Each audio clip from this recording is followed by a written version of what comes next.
Greetings everyone and welcome to this special production involving the training on procurement for women entrepreneurs by Do Academy in conjunction with the United Nations Women.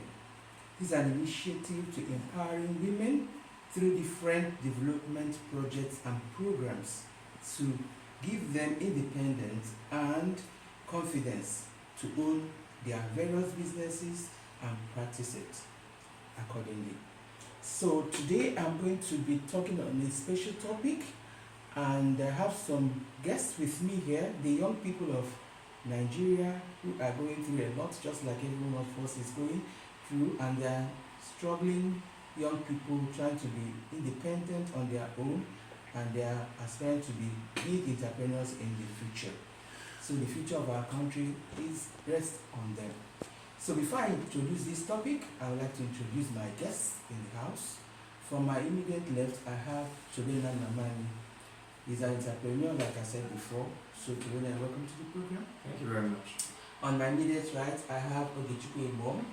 Ogechukwu, welcome to the program. Thank you very much. On my far right, I have Jefta Ibenna. Welcome to the program. Thank you, ma'am. Thank you, viewers. So today, my topic for this project is dangers of drug abuse and excessive drinking. We all know that it is one big problem we are facing today in our nation, Nigeria, and it's becoming worse. It's getting out of hand. Homes are broken, families are broken. The nation is feeling the impact of this problem. How are we going to help ourselves to get out of it? How do we tackle it? How do we make our nation and our people and our young ones more productive by doing the right things and channeling them properly? This is all we need to do, or what we have to do as a group of people and as aspiring women as an example in our nation building and development. So having said this, I will go straight to the questions I have for them today, to be able to express themselves and give us their own insight to what is happening, how we are going to tackle them, and how we are going to move forward, having a better nation where all of us will be happy and live in. So my first question goes this way. What is actually drug abuse? I will start with you, Jefta. Drug abuse is illicit taking of illegal substances, over-the-counter drugs, and unprescribed medication that can give the abuser, because it's usually an abuser, a psychological breakdown, societal or social breakdown, and also majorly having negative interactions with the system. That is what I understand as drug abuse. Okay, so Tobe, can you expatiate more on what alcohol, excessive intake of alcohol is? Okay. Firstly, alcohol is usually found in beverages of all kinds and is sold without any medical advice. So, rightly, from my own point of view, the abusing of alcohol and using too much is usually based on individual abilities and tolerances. So now, there's no universal standard for the amount of alcohol someone can take before getting intoxicated. Now, intoxication of alcohol happens when you lose sense of self, sense of control, and because of that, I view abuse of alcohol as a very big rabbit hole that many people go down and cannot easily wrest themselves from. So that's why, to me, abuse of alcohol is one of the most dangerous and most widespread abuse of drugs in Nigeria and the world. Okay, well said. And then now we've heard the definition of or the understanding of drug abuse and excessive drinking from the two gentlemen. Now I'll ask another question. This one will go to the young lady beside me. How does this affect our behavior internally? That's, I mean, at home and externally in the wider society. It affects our behavior internally at home by having mental disorder or talking negatively in so many ways. When you take excessive drug or excessive drink, then externally it affects us emotionally, and also affects us in the way we, in appearance and in approach. That's my own understanding. Okay, fine. Jefta, can you give more, or do you have more to add to what she just said concerning that?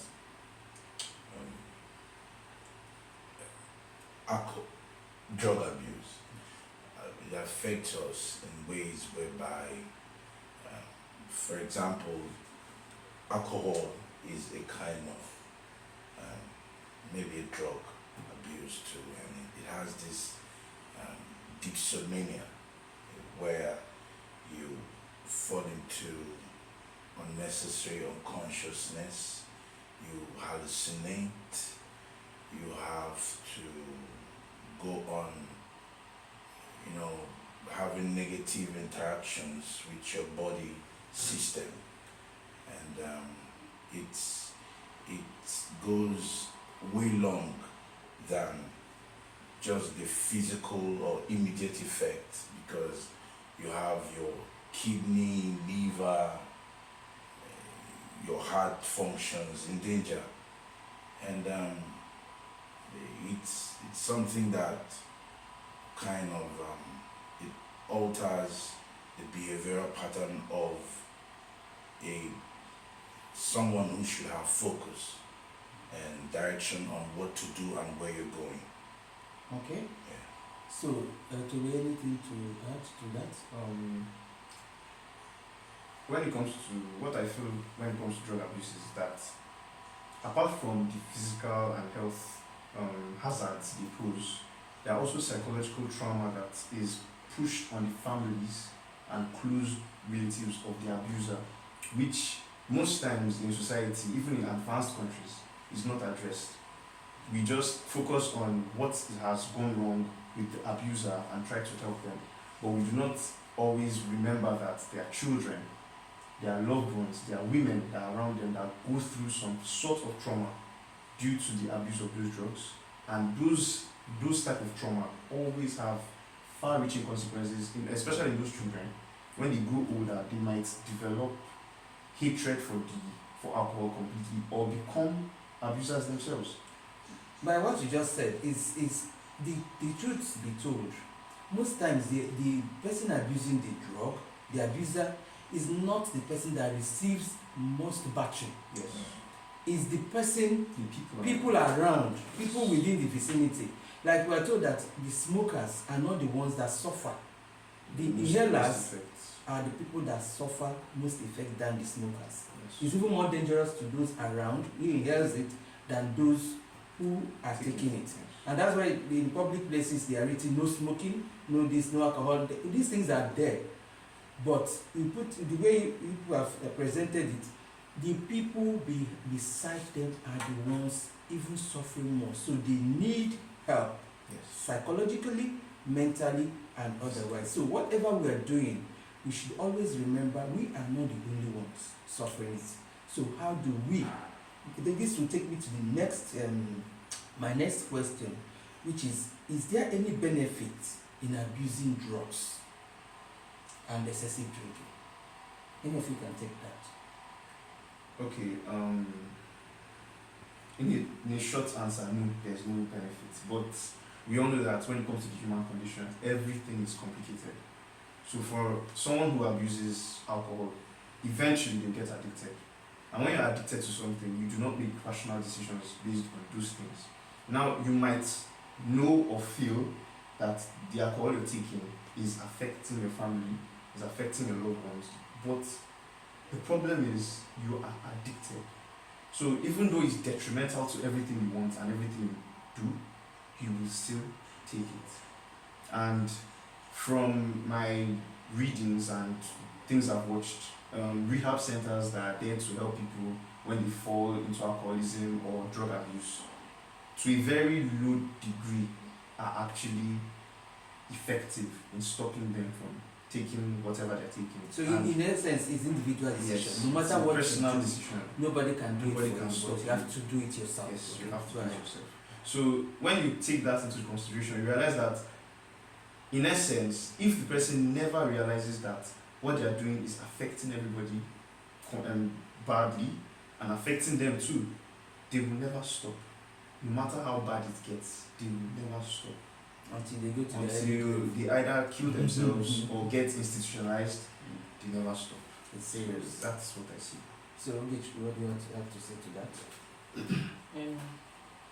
My own answer is that there is no benefit in abusing drugs and excess drinking. So the answer is no. There is no benefit in it. Huh? Do you have more to add to that? Well, there is never a benefit to someone who is an alcoholic and a drug abuser. Tendencies of these victims claiming that they have benefits stands. That is just like Tobina said, it's peculiar to the person, but on a logical sense, health-wise, physiological or psychological wise, there is never a benefit. Yes, and you know the interesting thing is that they look at every other person as mad. Of They are course, the only sane normal people. the madman will Yes. say you're mad. Yes, so they are the only sane people. So even they are not coherent enough to even have a sane discussion. They always feel they are being abused. They always feel you don't love them, you hate them, you don't have their good. There's no good intent from you towards them. So they always have this sense of I'm abandoned.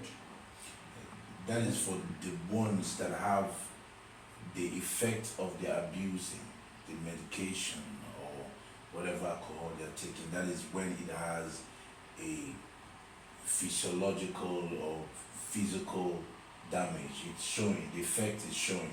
Some of them don't have any effect.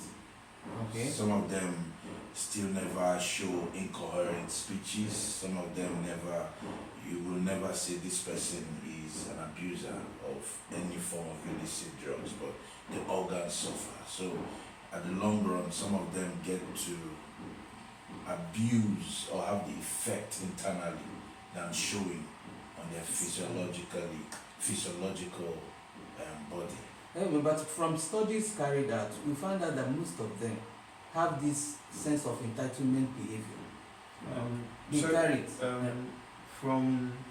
because I've had some experience with some type of addictions and abuse. So, I think that- Not personally. Not personally. People but around you, okay? When someone is, most times when someone abuses a substance, it is used as a crutch. And when I say crutch, it means that they need it to support themselves mentally. So now, if someone is going through some sort of mental imbalance, some sort of mental disorder, maybe the home is not properly knit together, there's problem somewhere, and the person doesn't know how to handle it, it's always turned to either alcohol or drugs or one thing or the other. So sometimes they see that as the only time they are free.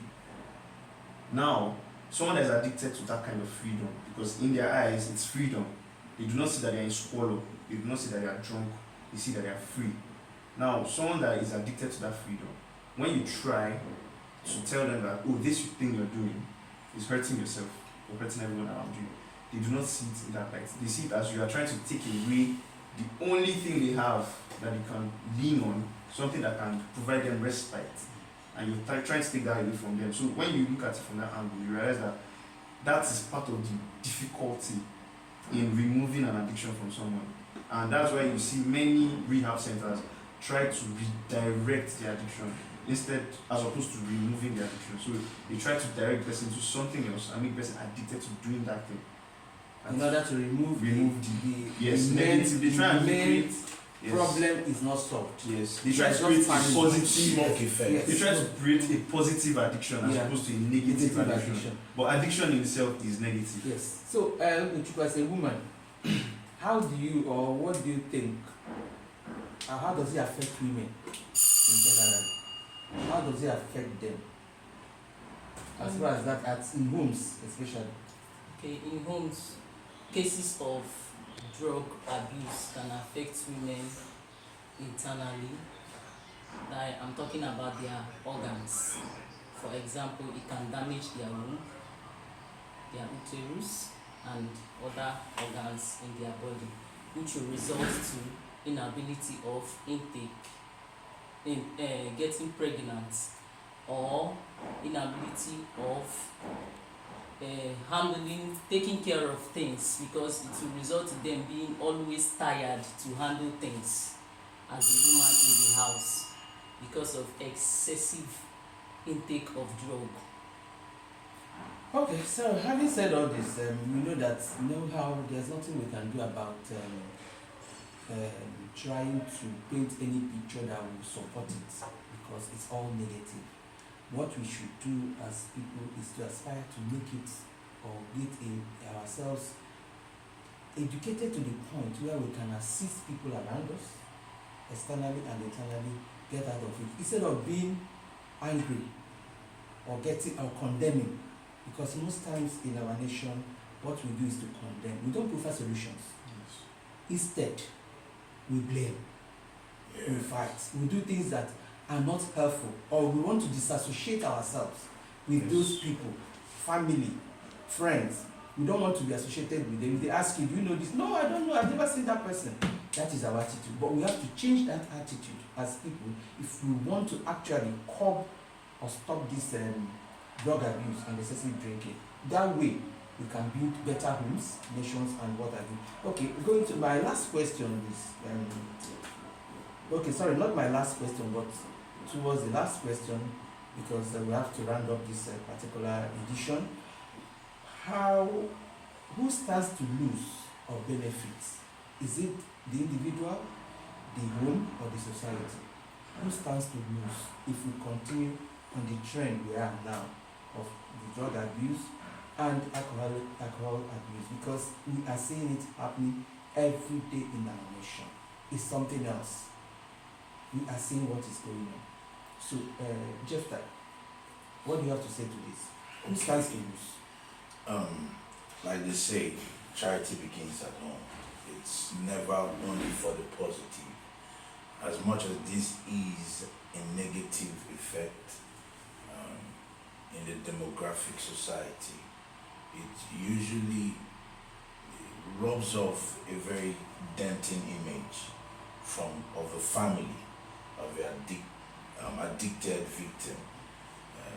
It spans out to relative, friends, that's social, peer groups, and it eventually will create also a negative effect on the society at large, because as we know, illicit intake of these substances can make you have negative, certain kind of peer pressure too, where you have to join a gang, indulge in criminal activities, and you could go into crime. And then when you go into crime, you either selling the substance, or you are abusing the substance, or you're doing both.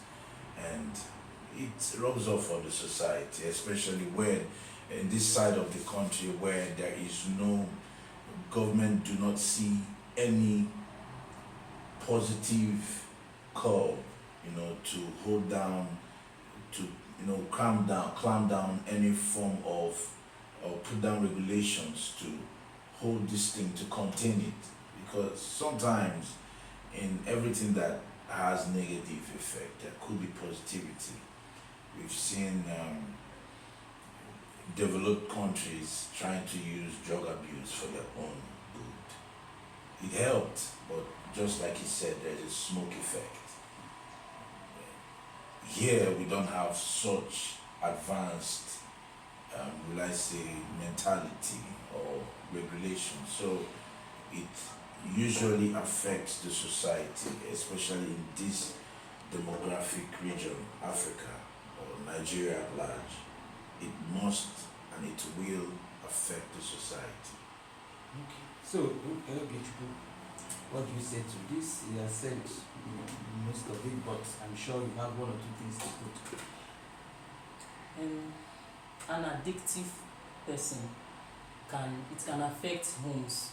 For example, a child that is trying to be a better child or be a light to the family and the society finds his father or her father drinking excessively, and his fellow mates or her fellow mates approaches him or her and say, I saw your daddy, he's drunk, so drunk that he cannot even walk very well, he's even falling on the road.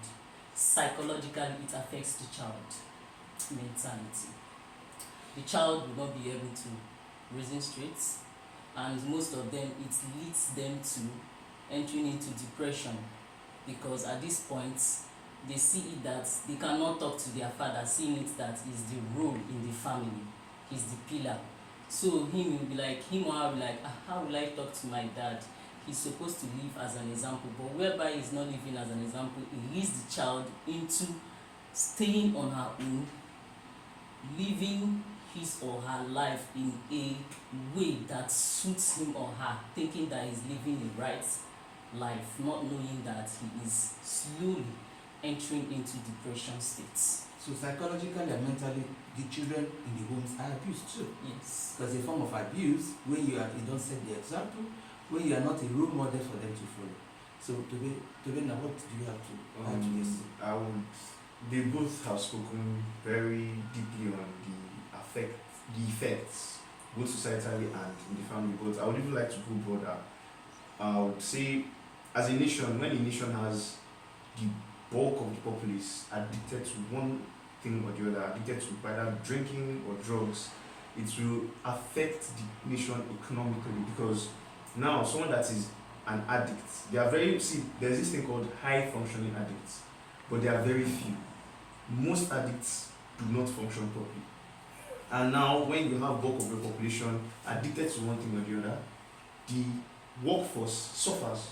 And when the workforce suffers, it has a ripple effect of affecting the economy and affecting the nation as a whole, where the production value of the country drops. So now, what seems like a little addiction from one man in the house leads down to a ripple effect of many people being addicted and affecting the country as a whole. So now, you see thousands or millions of people addicted to drugs, addicted to drinking, and they are not performing at the full capacity, or their full capacity, not achieving things they could achieve because they are crippled by their addictions. Excellently spoken. All of you have just nailed it. This part of the effect and the negativity associated with drug abuse and alcohol intake or excessive alcohol intake. Now I will ask my last question before I purposely did not introduce myself, my listeners and my viewers on purpose, so that I will finish this discussion before I mention my name. So let me ask the last question before we finish the program. How do we cope, or how do we avoid further destruction of our homes, individuals and the society? How do we do it so that we can start rebuilding? Because I know we will tell ourselves the truth. Because of the economic situation on ground, because of what is happening in our nation, many people, both old, young, and adolescents, both adults, adolescents, children, name it, are involved in one form of abuse of alcohol or drugs. We see it every day. We see a number of mad people on the street. People are sleeping in the bus stops. People are sleeping on the road. When you drive through the town, you see it happening. People are abusing people. If you don't give them what they need, they abuse you. So how do we start by copying these things to avoid further destruction of our nation? Jeffrey. Sincerely, in matters like this, it's actually been a desire to find a way to handle illicit intake of hard drugs or alcohol. But I just we all say the usual thing, government put out regulations which should help, like some of them which are economically viable, like marijuana, can be very made to be used to promote the commercial growth of a country. And that way, when you put, if you make it, instead of making it scarce, make it common, I think people will, have a rethink, which will also open another source of economical growth. And then on the ones that are never ever going to have any form of economical health, economical gain, I just feel there is a need for an enforcement, usually by the government, to find a way to eradicate it from the grassroots. Because the truth here is government funds these things.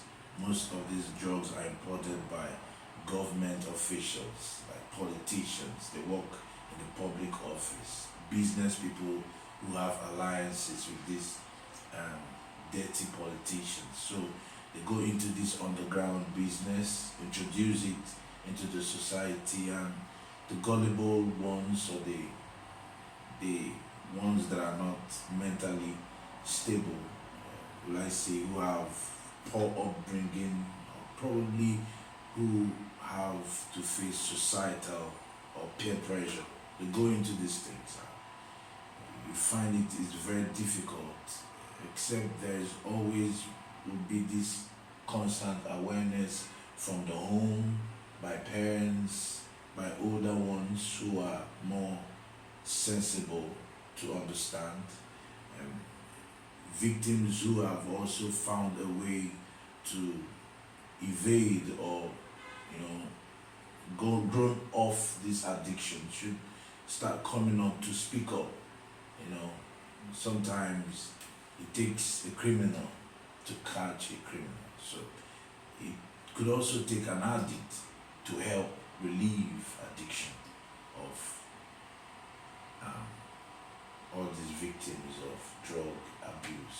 Because we have seen, yes, what you said, we have seen people that went through that experience, got out of it, and today they are running NGOs and running offices where they help others in this need. Yes. And they need funding. That is the truth. They need funding to be able to extend their programs beyond what they can cope with. Yeah. And I hope our leaders will come up with solutions to help them to take care of these needs which we have today. Okay, fine. Obechukwu, what do you have to say to this? What I have to say to it, because this topic, especially the area of excessive drinking, it reminded me of my father's speech, and it has always been in my head, and I think it's because of this speech that keeps me going, and I try as much as possible not to get addicted into drinking. Because when I was young, my father used to send us to buy small tiny schnapps for him to be drinking. So one day he sat us and he asked us, have you ever thought of this? A drink, an alcohol that is being corked in a bottle, it does not make the bottle stagger. Why is it that when a human being takes it, the human being will start staggering, misbehaving? What does that mean? and we started laughing. He said we should think deep into this and know that alcohol is not good for the body, and that made him to stop drinking. Beautiful. Well said. This is a very beautiful Yes. analogy and a beautiful Yes. experience for her and for her siblings. And with that, you now sit back and actually reflect. And this is the best you can give to a child. This is the best approach to it because it's practical. You can see it. And with that, it sinks in and stays there. And you can see what she said. It has kept her on check, knowing that you cannot actually take control of what you are doing when you are high on alcohol or drugs. It's as simple as that. Yes. That's why people record people when they misbehave, and then when they say, no, it can't be me, but it is you, actually. Because what does it tell you? You've lost control of yourself. So anything that makes you lose control definitely cannot be good or healthy for you. So Toby, let's hear part of it. I want to speak on the angle of curbing and helping those who have already fallen into this addiction. And I feel like there's a three-pronged approach. There's from the family side, there's from the government side, and there's from the larger public. So now, if your family sees that you're addicted and points it out to you, obviously many addicts will not take that into their head. They won't believe that they're addicted to anything. And in developed countries, like I said before, there are rehab centers, there are places that help people that have gone down the rabbit hole of addiction, and we do not have that here. So that's where it comes to the society to help. If people, maybe NGOs, maybe private people can start up places of rehabilitation for people that have gone down the rabbit hole of drinking and taking these drugs, it will help a lot. And we as a society need to remove the stigma of addiction, because in Nigeria there's a lot of judgment, and it's a normal thing. It's from our culture. We judge a lot. So now, someone that's an addict, they do not need the judgment, because most of them, the reason they are addicted is because of judgment. They judge themselves. They feel they're not worth anything, so they are addicted. So now, when you add your own judgment, or society adds their own judgment, it makes it worse. It doesn't make it better. So now, if as a society we are aware of the effects of judging, the effects of inaction, because we judge and don't do anything. Now you see people drunk on the street, we judge them. Oh, you are drunk, you are irresponsible. That's the end. We don't know the story behind why they are drinking. We don't know what they've gone through, and we just remove our hands. So in our way, we feel we have done our part, but we've done nothing but make it worse. So society needs to be more educated on how to handle these people and make them feel better about themselves, because most times it's because they feel bad about themselves that they do these things. And then the government should now, like he said, put regulations and strict policies that will curb the intake of these substances, the ones that have positive uses, like cannabis, for instance. In developed countries, cannabis is used to aid in the treatment of cancer, especially for the pain. People that have chronic pain issues take cannabis because it eases their pain. But here we do not do that. We believe cannabis is a hard drug. It's just taken by touts and people that don't have any plans. But it has positive things that it can be used to do.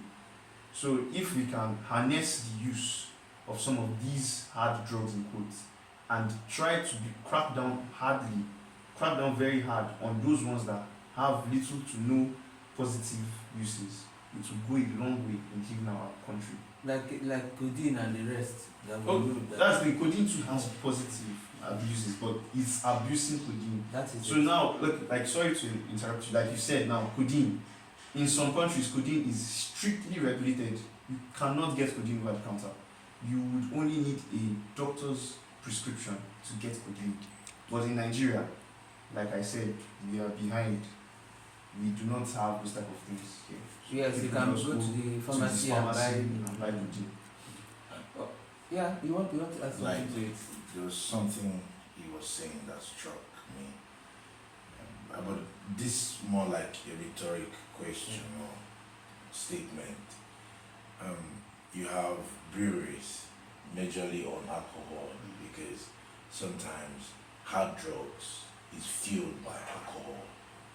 Now, breweries, they go into massive production of these alcoholic drinks and beverages, and they've even gone into energy drinks, adding alcohol into energy drinks, and it's selling. People are buying. It's economically viable, and it helps to boost the economy. But there could be a number of alcohol an individual can take, especially in clubs or social engagements where these things are sold in large quantities. Is there or could there be a number of alcohol an individual should take in a club and leave? Some of these things are what we should ask ourselves, because we could go on and on speaking about a disastrous situation. We know that this is bad, but why do we go on and on putting it out there in the public? So sometimes I feel we are just shooting ourselves on the leg and making fool of ourselves. Smokers are liable to die young. It's on the back of the cigarette. It's boldly written. But these things are still sold. Why is it being sold? And they are telling you that, for instance, that by the time you are 18, you should decide what you want and what you don't want. They are telling you smokers are liable to die young. But they are not telling you that the effect of this smoking is going to be impactful on the next person. It's even worse on the second takers. That's what I call them. Because the primary person is the person smoking, the second inhaler is the person inhaling it from you, who is passing out the smoking. And more so also on alcohol. Yes, all of them. And I don't know how our regulations work and whether they actually check what they said they put in these things, whether it is actually what is there. The percentages, who goes to the lab to make sure that is what it is, and that is what they are putting out there. And there will have a lot of fake products all over the place. Anyway, if we go on with this topic, I'm sure in the next 2 days, 4 days, we'll still be talking about it. The young people have said it. We know what we should do as individuals, as society, and the government should please help us in these matters. And secondly, we are the governed, and we have people that are governing us, putting these laws. But we as individuals will have to rise up to the occasion. We have to do our own part. After all, we are the government ourselves too, in the sense that if you put your house in order, put your workplace in order, it will affect the society. So we should all go back to rebuild our homes, which is the primary place where these morals and values are put in place. Without them, if you go to the wider society, you cannot achieve anything, you can't do anything. But if the homes are solid and these values are impacted rightfully, it will go a long way in affecting and impacting our society, thereby giving us a better landing as far as societal behavior is concerned. Because all these things boil down to one thing: homes must be the starting point. It must be that example which we need. So having said all this, let's not overflow the issue, and pray and hope that the wider or our agencies, the government, and individuals will stand up to this abuse of drugs and intake of excessive alcohol. So now I will do the needful, which I purposely did not do at the start of this program. My name is Ambassador Chika Nnamani, and I'm in this particular program of Due Academy in conjunction with United Nations Women. And I'm saying thank you to my guests, to Ben Nnamani, Thank you. to